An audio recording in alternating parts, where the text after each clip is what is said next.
Tajiri aliyelazimika kuvaa pampers. Utajiri wake ulibadilika na kuwa mateso. Kabla sijaendelea na stori hii, kumbuka kusubscribe ili kupata updates pindi zinapotoka. Fanya jambo la kiungwana, bonyeza button nyekundu iliyoandikwa neno subscribe. Unasubiri notification, unabonyeza kengele. Hapo utakuwa umejiunganisha nasi.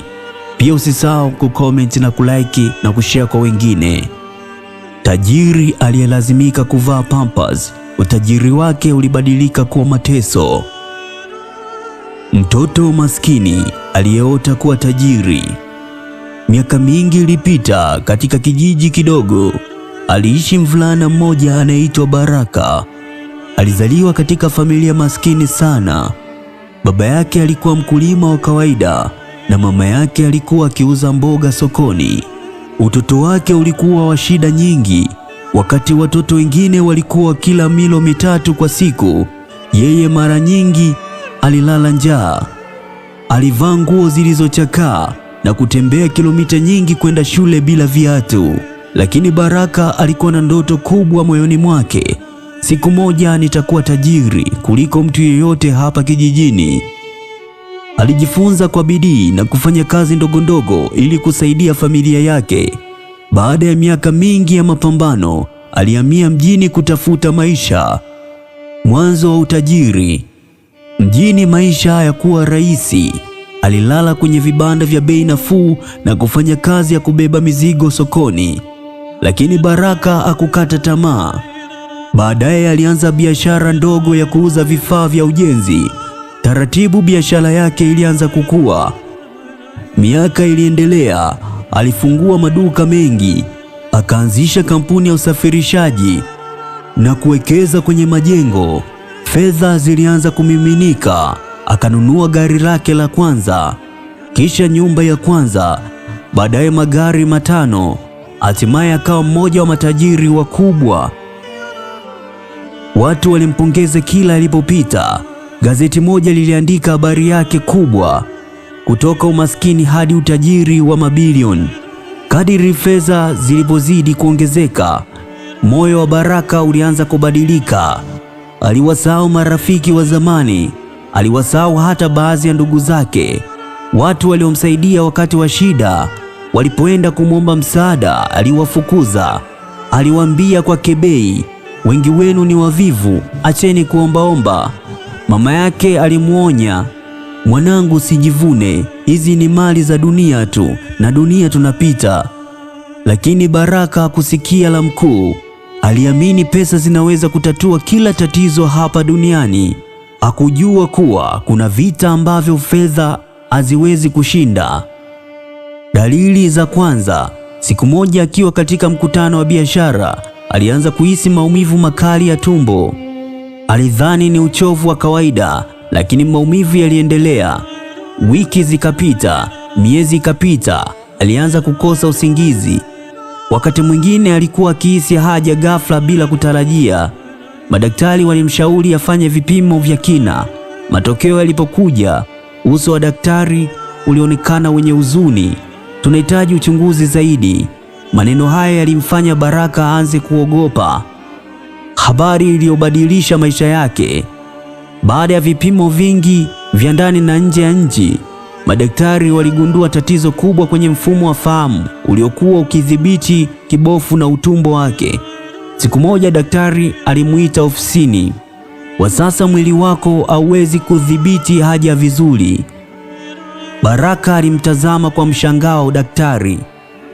Unamaanisha nini? Daktari akavuta pumzi ndefu kama dakika moja. Utalazimika kutumia pampers za watu wazima. Baraka alihisi dunia ikimzunguka. Moyo wake ulidunda kwa kasi. Mimi tajiri mkubwa, nitavaaje pampers?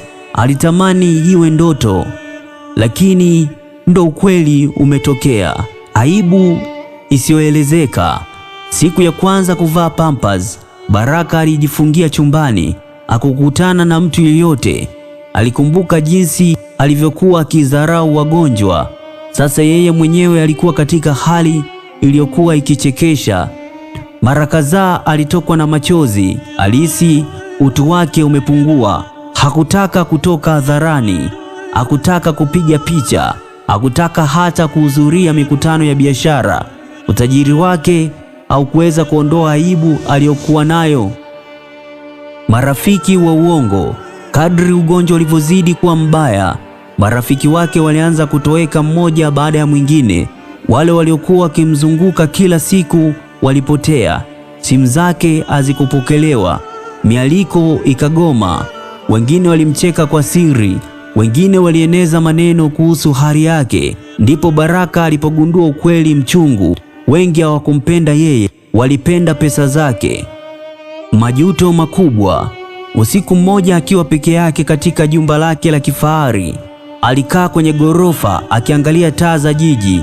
Machozi alimtoka. Alikumbuka maskini alivyowafukuza, alikumbuka ndugu aliowadharau, alikumbuka mama yake aliyemuonya. Kwa mara ya kwanza maishani mwake alitamka maneno haya: ningekuwa na nafasi ya kurudi nyuma, ningebadilika, lakini muda hawezi kurudi nyuma. Mabadiliko ya moyo. Baraka akaanza kufanya jambo ambalo hakuwahi kufanya hapo awali. Aliwasaidia wagonjwa, aliwasaidia yatima, aliwajengea nyumba wajane. Alitoa fedha kwa siri bila kutaka sifa. Moyo wake ulianza kupata amani. Ingawa mwili wake uliendelea kuumia, nafsi yake ilianza kupona. Watu waliosikia mabadiliko yake walishangaa. Tajiri huyu amekuwa mtu tofauti kabisa. Somo la mwisho. Miaka kadhaa baadaye, Baraka aliendelea kuishi na changamoto za afya. Alikuwa bado tajiri, lakini sasa alijua ukweli mmoja muhimu: afya ni utajiri mkubwa kuliko fedha. Alipokuwa akizungumza na vijana, alisema, nilikuwa na kila kitu mlichotamani: gari, nyumba, biashara na fedha. Lakini siku moja nilijifunza kuwa fedha zina mwisho. Afya, upendo na huruma vina thamani kubwa kuliko mali zote duniani. Vijana walimsikiliza kwa makini, wengine walitokwa na machozi. Na hapo ndipo walielewa kuwa maisha yanaweza kubadilika ghafla. Leo unaweza kuwa juu, kesho unaweza kuhitaji msaada wa mtu uliyemdharau. Usijivune kwa utajiri, cheo au nguvu. Thamini watu na thamini afya yako. Waheshimu watu na tumia kile ulichonacho kuwasaidia wengine, kwa sababu maisha yanaweza kubadilika wakati wowote. Kwa leo tuishie hapa. Usikose katika makala au simulizi nyingine. Ni mimi Daudi Michael Mwaluko nikikuletea makala haya na simulizi hizi. Mara zote tunajitahidi kuwa bora zaidi ya jana. Endelea kufuatilia, kumbuka kusubscribe, kucomment na kulike na kushare kwa wengine ili wapate kujifunza kupitia simulizi mbalimbali. Asante, muwe na siku njema.